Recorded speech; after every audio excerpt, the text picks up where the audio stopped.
This is the new McLaren, the most eagerly awaited supercar since the last one.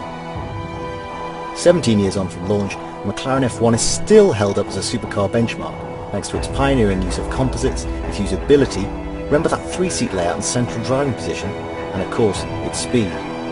Fresh from its split with Mercedes, McLaren is back with a new car, this, the 12C. It's every bit as fast as its daddy, and it's loaded with technology including a carbon chassis and hydraulic roll control for the suspension. But it's no million-quid Veyron rival. The £170,000 12C is gunning straight for the Ferrari 458. And seeing as both the 2008 and 2009 F1 Drivers' Champions had a hand in its development, it ought to be pretty special. Jenson Button showed us just how capable the 12C is in the right hands, but its greatest trick is that it manages to keep an F1 champ entertained, and does it without intimidating the rest of us. I almost felt at some point that this day was never going to come. Were we ever going to get behind the wheel of this car? So long ago since we first scooped it. But here we are, we're in Portugal for the drive of the McLaren MP4 12C. It's an amazing car because it's such an unknown quantity to us really.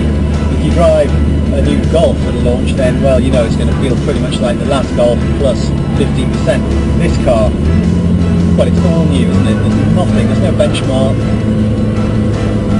gauge against its rivals, but really McLaren's come up with so many new solutions.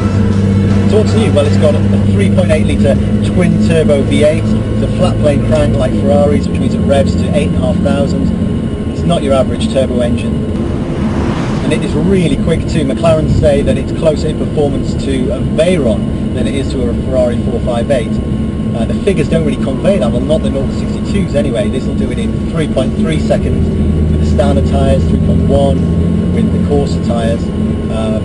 That's only a couple of tenths quicker than the Ferrari, but if you take the 0-200 km time, which is 0-124 miles an hour, the McLaren will do it in under 9 seconds. The Ferrari takes nearly a second and a half longer. That's a big difference, and you really feel that. The kick in the back when the turbos come in is absolutely monumental.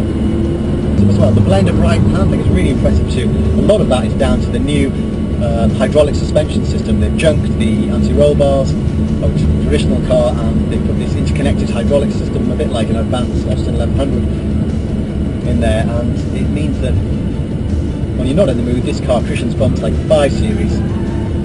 Crank it round to T, track mode, and roll, it just ceases to exist. This really is one of the best cars I've driven this year. We're not quite sold on the slightly weak frontal styling, but in every other respect the 12C is absolutely convincing. It's great to drive and, like an Audi R8, you really could use it every day.